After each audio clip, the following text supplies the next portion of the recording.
na. Ako ang magkukwento sa inyo ng kwento na ang aking tirahan o ang kalikasan. Handa na bang makinig? Ayan, handa nang makinig. Isang araw, nagpatawag ng puno ang inyong kalikasan. Isa-isang dumating.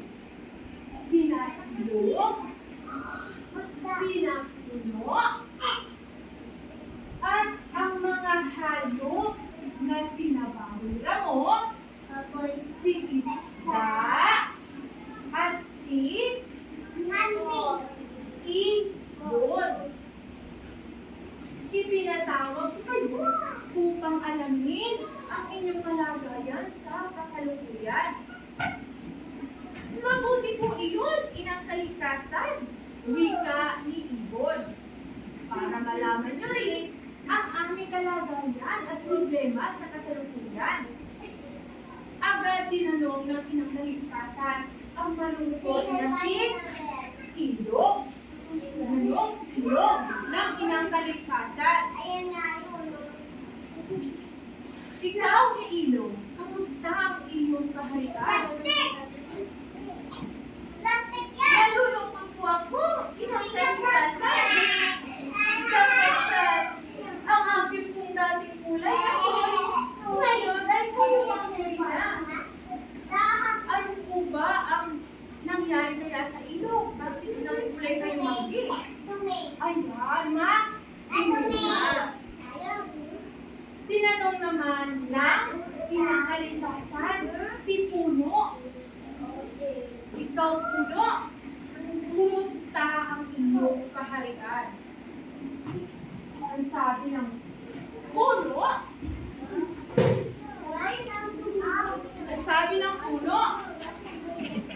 nalulungkot din po ako, inang kalikasan, sapagkat ang dati ko pong mayabong, ngayon po ang kalukulan. Talaga pong hindi ko mapigulan ang kagustuhan ng mga taong bayan. At pumunta naman ang inang kalikasan kung saan naroon ang mga hayop. Tinanong niya si Bawi-Ramo. Kumusta, Bawi-Ramo? Wika na inang kalikasan. Makinig po na mabuti. Ang sabi ng inang kalikasan, Sophia, ang sabi ng inang kalikasan, kumusta, Bawi-Ramo? Sabi ng Bawi-Ramo,